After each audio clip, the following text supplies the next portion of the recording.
किसान credit card Atal Bihari Vajpayee ji के समय में बने और पहली बार अगर कोई गेहूं का रेट बड़े पैमाने पर बढ़ा तो 90 रुपये अटल बिहारी वाजपेयी जी के समय में बढ़ा। वर्तमान में कुछ लोग प्रतिशत की बात करते हैं, अगर हम पैसे के या अमाउंट की बात करें तो भारतीय जनता पार्टी ने हमेशा से खूब अमाउंट बढ़ाया है। लेकिन कुछ लोग आजकल जो मीडिया में थोड़ा सा तरीके से एक अलग तरीके से बात करते हैं, वो परसेंटेज की बात करते हैं, तो उनको उस समय की परसेंटेज भी देखना चाहिए। मुझे लगता है कि कितनी 19% के आसपास उस समय बढ़ा था अगर हिसाब किताब लगाएंगे। तो अगर उसके बाद की हम बात करें, नरेंद्र मोदी जी का कार्यकाल गया, हमारी सरकार का कार्यकाल गया, किसान क्रेडिट कार्ड से लेकर के फसलों के भाव, किसी भी फसल का भाव हम उठा करके देख लें, किसानों को बाकी सरकारों से अच्छे दाम हमारी सरकार ने दिए। फसल बीमा योजना हमारी सरकार लेकर के आई। जिन किसान भाइयों ने फसल बीमा नहीं करवाया, उनकी अगर फसल खराब हुई तो सबसे ज़्यादा मुआवजा अगर किसी ने दिया तो भारतीय जनता पार्टी की हरियाणा सरकार ने दिया, अब तक का रिकॉर्ड है। केंद्र की सरकार ने, नरेंद्र मोदी जी की सरकार ने हर साल किसान के खाते में 6,000 रुपये जाएँ, इस बात की व्यवस्था की। इसी प्रकार की व्यवस्था हर परिवार को 6,000 रुपये मिले, वो हमारी हरियाणा की सरकार ने इस बात की व्यवस्था की है। और इस समय के अंदर केंद्र और प्रदेश सरकार में कहीं कोई किसानों की इस प्रकार की जो बड़ी समस्याएं रहती है उनको लेकर के कोई आंदोलन नहीं हुआ। उसका ये कारण है कि हमारी सरकारों ने किसान की भाव भावना के हिसाब से,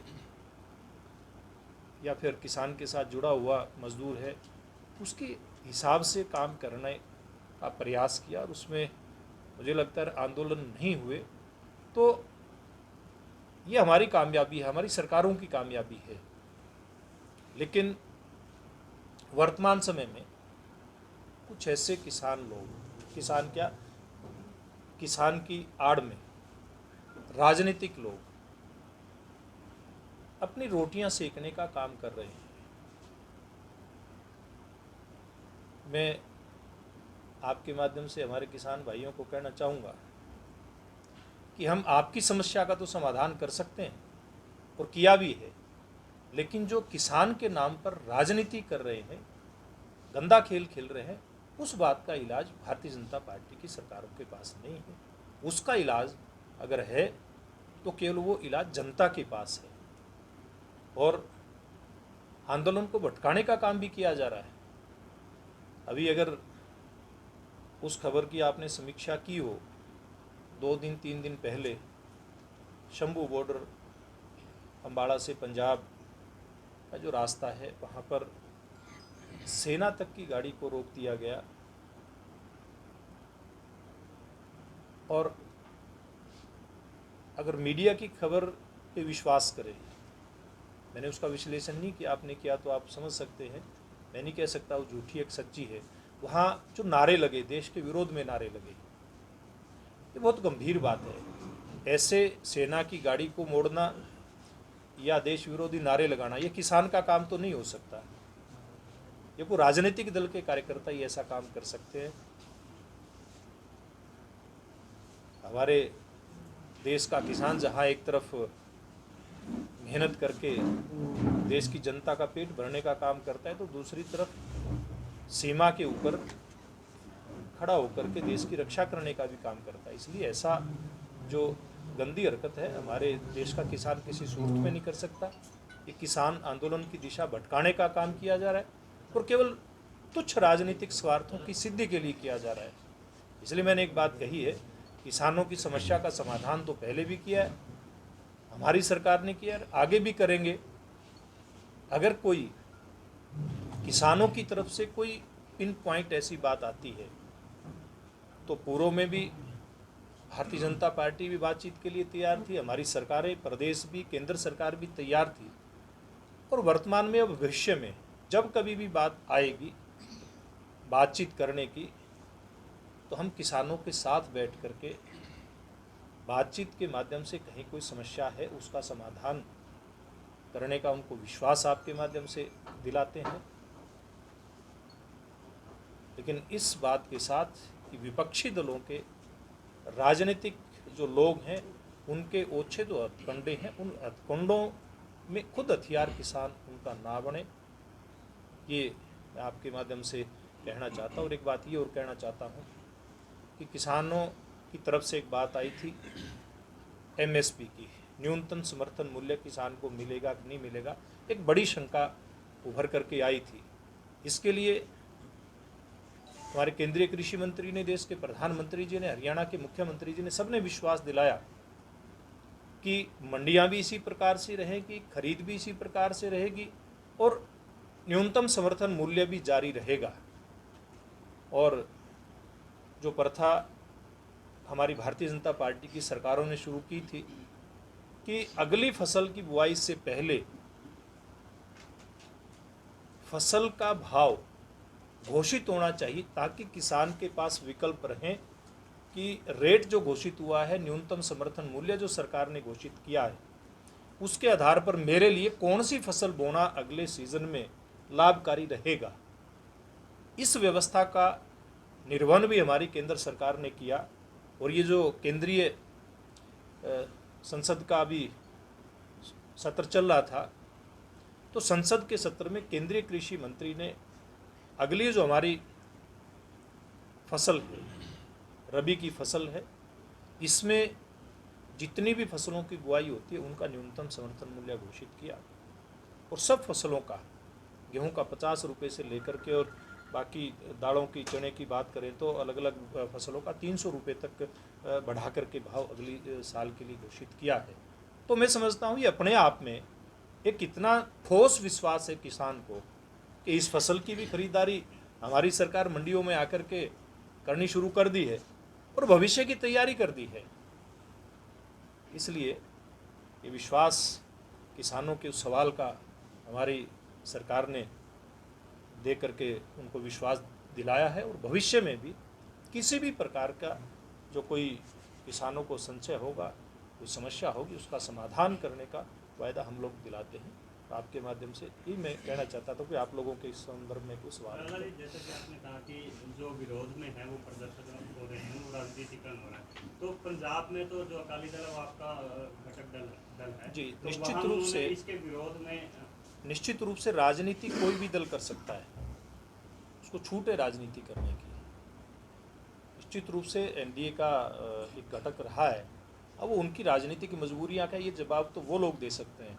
हम तो जो व्यवस्था हमारी सरकार ने की है, जो इन अध्यादेश के अंदर किसानों के हित सुरक्षित हुए हैं, मैं उनकी बात कह सकता हूँ कि ये किसान के हित भारतीय जनता पार्टी की सरकारें, खास करके नरेंद्र मोदी जी की बात करें जो आज देश के प्रधानमंत्री हैं, वो गुजरात के मुख्यमंत्री रहे, सामान्य परिवार से निकल करके आए और जितना गरीब केंद्रित काम, किसान केंद्रित काम, उनकी तरक्की का की एक सोच भारतीय जनता पार्टी की रही है, वो अन्य दलों के मुकाबले कहीं ज़्यादा रही है। ये हमने करके दिखाया है। और भारतीय जनता पार्टी पंडित दीनदयाल उपाध्याय के एकात्म मानव दर्शन को मानने वाली है। अंत्योदय का हमारा मंत्र है, गरीब का भला। एकात्म मानव दर्शन का मतलब समग्रता से विचार करना।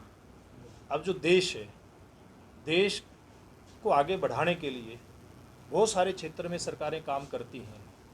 उसमें अगर एकात्मता का भाव होगा, यानी कि सब में तालमेल होकर के आगे बढ़ेंगी सरकारें, तो निश्चित रूप से उसमें गरीब का भी कल्याण होगा। जैसे फसलों का रेट हमारी सरकारें बढ़ाती हैं, तो जहाँ उत्पादक का ख्याल रखा जाता है तो वहाँ पर उपभोक्ता का भी ख्याल रख करके सरकारें चलती हैं। इसलिए किसी एक विषय को ध्यान में रख करके सरकार फैसला नहीं लेती, पूरे देश की समग्रता को ध्यान में रख करके कैसे देश का समग्र विकास हो सकता है, कैसे सभी वर्गों का भला हो सकता है, कैसे व्यापारी का, कर्मचारी का, कैसे खेती और मजदूर का, किसान का, इन सब लोगों का सामूहिक रूप से भला हो सकता है। इस प्रकार के जो बड़े फैसले इन बातों को ध्यान में रख करके किए जाते हैं। और इसमें बेशक किसी प्रकार का कोई दल अपने क्षेत्र की परिस्थितियों के हिसाब से हमारे साथ रहता है या नहीं रहता, ये एक अलग प्रकार का सवाल है। लेकिन भारतीय जनता पार्टी ने जो एक काम किया ये किसान, व्यापारी, मजदूर के हित में किया है। आपने कहा कि गेहूं की धान की खरीद शुरू हो गई है, मंडियों में 1 क्विंटल धान नहीं बिका अभी तक, और ना ही और व्यवस्था यह है कि यहाँ जो राइस मिलर हैं उन्होंने रजिस्ट्रेशन नहीं करवाया, उसके माध्यम से खरीद होती है। स्टेट के सिर्फ 13 रजिस्ट्रेशन हुए हैं, 13 राइस मिलरों ने सिर्फ रजिस्ट्रेशन 1383 तो में से। सरकार के कागजों में तो खरीद शुरू हो गई है, प्रैक्टिकल मंडी में किसान बैठा है धान लिए, कोई व्यापारी नहीं आता, कोई खरीदार सरकारी अधिकारी नहीं आता, तो इसके बारे में 1500 2000 रुपए कम में मिल ठीक रही है, मेरे हिसाब से, और आपकी बात मोटा को धान मैं जो है आपकी 500 रुपए कम में जा रहा है। आपकी बात को मैं गलत नहीं कहता। यहाँ की ऐसी व्यवस्था भी, कल मैं टोहाना की मंडी में गया था, वहाँ बहुत अच्छी तरीके से खरीद शुरू हुई है। और एक बात और निकल करके, पहली बात तो मैं आपकी बात का जवाब देता हूँ, यहाँ अगर ऐसी व्यवस्था है तो हमारी टीम आज शुरू हो गई, है आज शुरू हो गई। होगी। आज ताला मार दिया किसानों ने मंडी में। ताला लगा दिया सुबह किसानों ने। चलो पता वो भी व्यवस्था देख लेंगे। अगर कहीं कोई ऐसी कहीं दिक्कत है, उस दिक्कत का समाधान करना सरकार की जिम्मेवारी है, और किसान की फसल का दाना दाना खरीदा जाएगा। और जो इस प्रकार के तालाबंदी करने वाले और इस प्रकार के लोग हैं, मैं आपके माध्यम से एक बात कहना चाहूँगा कि लंबे समय से मैं किसान भी हूँ, और किसान मोर्चा भारतीय जनता पार्टी के नाते किसान के फोरम पे मैंने काम भी किया, बहुत लंबे समय तक हमने संघर्ष भी किया किसानों के लिए, और दूसरे किसान संगठन भी किस प्रकार की मांग करते रहे हैं ये आप भी समझते हैं, हम भी समझते हैं। एक मांग किसानों की लंबे समय से रही है, ये कहना हर किसान संगठन का, हर किसान संगठन के नेता का, और जो किसान की राजनीति, किसान के नाम पर राजनीति करते हैं राजनीतिक दल, उनके नेताओं का ये कहना रहा है। रिकॉर्ड की बात है, ये मैं अकेला मैं नहीं कह रहा, कि किसान लगातार लूटता जा रहा है, पिटता जा रहा है। किसान के लिए खेती घाटे का सौदा है, कहते रहे कि नहीं कहते रहे।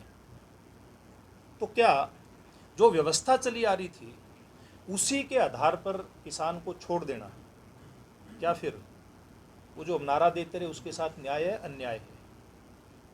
कोई तो राजनीतिक दल आएगा, हम कांग्रेस पार्टी की तरह नहीं है। कांग्रेस पार्टी ने अपने घोषणा पत्र में कहा कि हम इस प्रकार की व्यवस्था करेंगे, कांग्रेस पार्टी उस बात से भाग सकती है, लेकिन भारतीय जनता पार्टी इस प्रकार का जो किसान हितैषी कोई कदम है उससे भाग नहीं सकती। मैं ये कहना चाहता हूँ कि व्यवस्था परिवर्तन हुआ है, किसान भाई और व्यापारी एक बार इस व्यवस्था के आधार पर, किसान अपनी जिन्स लेकर के, अपनी धान लेकर के मंडी में, वो अपनी बिक्री करें और व्यापारी उसकी खरीदारी करें। अगर प्रैक्टिकली कहीं कोई दिक्कत आएगी तो भारतीय जनता पार्टी की हरियाणा और केंद्र सरकार ने विश्वास दिलाया है, उस हर दिक्कत का समाधान हम करेंगे। फसल के लिए भाजपा की सरकार में किसानों को अच्छे दाम मिले। इस समय 1509 धान की आवक हो रही है, पिछली बार 2900 रुपये बिकी थी, 500, 1800, देखिए किसान का पूरा नहीं। बिल्कुल निश्चित रूप से आज के दिन, अभी अगर सब मंडियों की बात करें, आसपास की मंडियों की बात करें, लगभग 2000 रुपये का औसत भाव 1509 का है, जो पिछले सीजन के मुकाबले कम है। लेकिन ये अगर हम पिछला पूरा साइकिल देखेंगे मंडियों का, जैसे उत्पादन का भी एक साइकिल होता है, कभी उत्पादन किसी फसल का ऊपर जाता है, कभी नीचे जाता है, ये 5-7-10 साल का एक साइकिल बनता है। उसी साइकिल की हम बात करें तो हमारी फसल समेत बहुत सारी ऐसी जिन्स होती हैं जिनका रेट कभी बाज़ार के अंदर नीचे भी जाता है, कभी उसका रेट हद से इतना ऊपर भी चला जाता है जिसकी कल्पना नहीं कर सकते, जैसा पिछली बार हुआ था। ये वही सरकार है जिसके समय में अगर आज कहीं नीचे गया किसी कारण से, तो इसी सरकार के कार्यकाल के अंदर बहुत अच्छे रेट भी किसान को मिले हैं। और ये जो मंदी होती है अस्थायी होती है, और ये कुछ एक जो इस प्रकार का एक वातावरण बना है, मैं समझता हूँ जब मंडियाँ ठीक रूप से 1-2 दिन में चालू हो जाएंगी, ठीक प्रकार से खरीद शुरू हो जाएगी, तब जाकर के इसके अंदर भी स्थायित्व आएगा। बराड़ साहब, न्यूनतम समर्थन मूल्य के लिए तो आप भी आर्यनगर में प्रदर्शन करते थे? बिल्कुल करते थे। लेकिन आज प्रदर्शन करने वालों को FIR दर्ज और लाठीचार्ज क्यों हो रहा है? देखिए, प्रदर्शन हमने किए और आगे जरूरत पड़ी, आगे भी जो भी जिस भी व्यवस्था में हम होंगे, आज हम सरकार में हैं तो आज हमें प्रदर्शन करने की जरूरत नहीं। आज हम अपनी विचार, जो किसानों की मांग है, वो हम सुझाव के रूप में हमारे नेतृत्व के सामने रखते हैं, उनके ऊपर अमल होता है। और एक बात मैं कहता हूँ, इस प्रकार के जब सकारात्मक सोच के साथ आंदोलन होते हैं, चाहे वो किसी भी दल ने किए हों, उन आंदोलनों का परिणाम निकलता है। और वो आंदोलन जो लाभकारी मूल्य को लेकर के थे, आज आप देखेंगे कि पूर्व में जब से इस प्रकार के आंदोलन लाभकारी मूल्य की मांग को लेकर के शुरू हुए, चाहे वो हमने किए, किसान मोर्चा भारतीय जनता पार्टी के नाते, किसी दूसरे दल ने किया, किसी संगठन ने किए, उनका अंततोगत्वा लाभ मिलता है और उनका लाभ मिलना शुरू हुआ है। और वो जो लागत के अंदर 50% लाभ जोड़ करके किसान को जो भाव की हम लोग मांग करते थे, आज आप फसलों के भाव उठा करके देखिए, आज ये 250 से लेकर के 300 रुपये तक के दालों के रेट में बढ़ोतरी हुई है, 50 रुपये गेहूं के रेट में बढ़ोतरी हुई है। क्या आपको लगता नहीं इस प्रकार की जो हम लोगों के जो प्रदर्शन रहे हैं, किसान संगठनों के प्रदर्शन है, उनकी मांग उसके आधार पर बढ़ते आ रहे हैं? इसको भी हमने इस नजरिए से देखा। राणा साहब, आपने एक बात की ना तो कोई नेता मिलने गया है, राणा ना साहब, कोई अफसर मिलने गया है, और किसान अपनी मांगों लेके उस तरफ बढ़ने लग रहे हैं। ऐसे है, देखिए एक बात मैं बताता हूँ, ये भी परसेप्शन एक गलत तैयार किया जा रहा है, कोई मिलने नहीं गया। हमारे प्रदेश अध्यक्ष ने 3 हमारे नेताओं की समिति बनाई थी, वो अलग अलग मंडियों में जा कर के मिले। और आज भी हम कहते हैं, आज मैं आपके माध्यम से कहता हूँ, अगर कोई किसान संगठन बात करना चाहता है, मेरे से लेकर के हमारे विधायक लीलाराम जी बैठे, हमारे पूर्व विधायक बैठे, हमारे प्रदेश के पूर्व चेयरमैन बैठे, पूर्व जिला के अध्यक्ष बैठे, पूरी टीम यहाँ पर बैठी, हमारे से लेकर के अगर किसी से भी, केंद्रीय कृषि मंत्री तक भी अगर किसी संगठन ने, किसी नेता ने, किसान नेता ने मुलाकात करनी है, अपनी शंका का समाधान, समस्या का समाधान करना है, तो हम बैठे हैं। आप अगर ऐसी कोई बात आती है तो आप भी उसके अंदर पहल करें, आप भी एक समाज का हिस्सा हैं, आप भी जागरूक नागरिक हैं इस समाज के।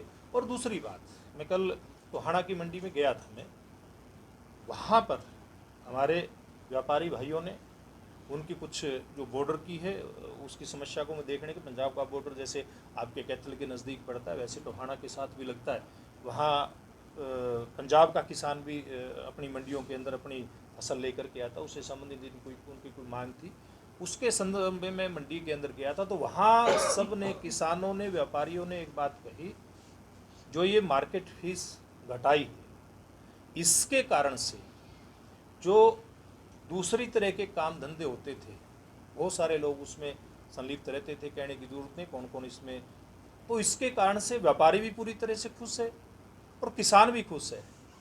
एक अच्छी व्यवस्था, मैं दावा करता हूँ, इस सारा जो ये हुआ है, कानून पास हुआ है, इसके कारण से होगी।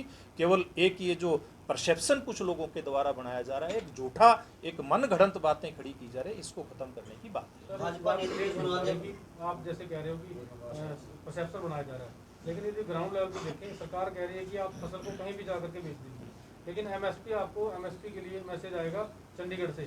जब किसान के पास एमएसपी से चंडीगढ़ मैसेज आएगा, फिर वो मंडी में जाएगा, गेट पास कटेगा, मंडी में ही उसका एमएसपी मिलेगा। तो सरकार का दावा वो कहाँ है कि कहीं भी बेच दो? देखिए, ये जो व्यवस्था है, ये पुराने समय की जो एक अव्यवस्थाएं होती थी, उसको ख़त्म करने के लिए हमारी हरियाणा सरकार ने ये शुरू की थी। और इसमें खास करके इसके केंद्र बिंदु में आपने ध्यान किया होगा, कांग्रेस की सरकार पंजाब के अंदर, कांग्रेस की सरकार राजस्थान के अंदर, आज यहाँ पर आपके यहीं के कांग्रेस के बड़े नेता खड़े होकर के ज़ोर ज़ोर से जुमलेबाजी में बात करते हैं किसान की। वहाँ क्या सरसों की खरीद, बाजरे की खरीद, जैसे भावांतर भरपाई तक की योजना देकर के हमारी सरकार करती है, वहाँ की कर रही है क्या?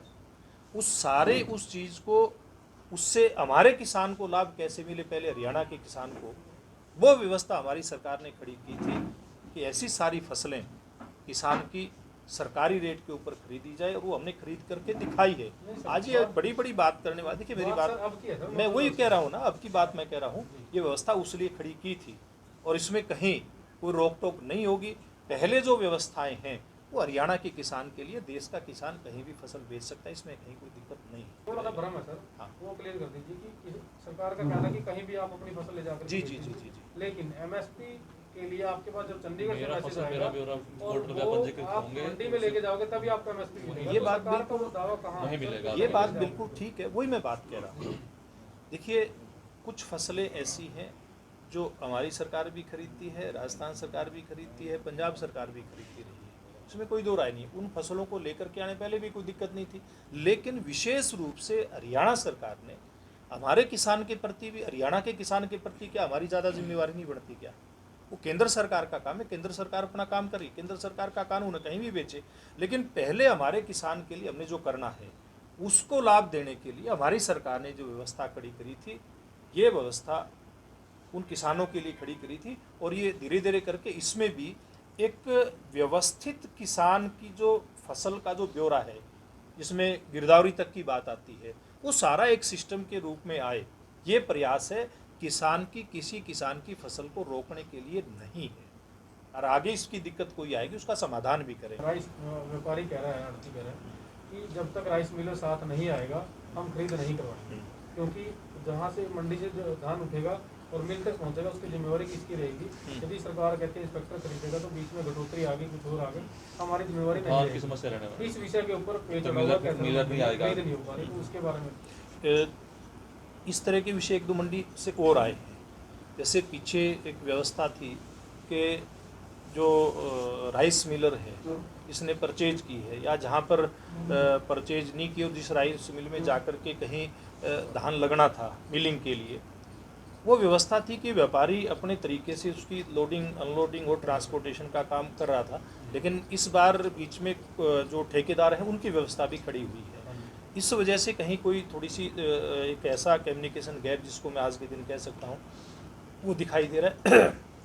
उसको भी हम लोग ठीक करेंगे, क्योंकि अभी ये हर साल की बात होती है। नई जब खरीद किसी भी फसल की होती है, कहीं न कहीं जो व्यवस्थाएं होती हैं उनको लेकर के गतिरोध आते हैं, और ये गतिरोध कोई लंबे नहीं चलते। इस बार भी हम इस गतिरोध को नहीं चलने देंगे, क्योंकि इस बार ज़्यादा थोड़ा सा सेंसिटिव मामला है। कराएंगे, इसको ठीक कराएंगे। सर एक अधिकारी है पीके दास, पूरे हरियाणा में हर सीजन में नए नए नियम लागू करते हैं। जी जी, उनका ज़्यादा विरोध हो रहा है सर इस मामले में। चलो इसमें भी इसमें देखेंगे।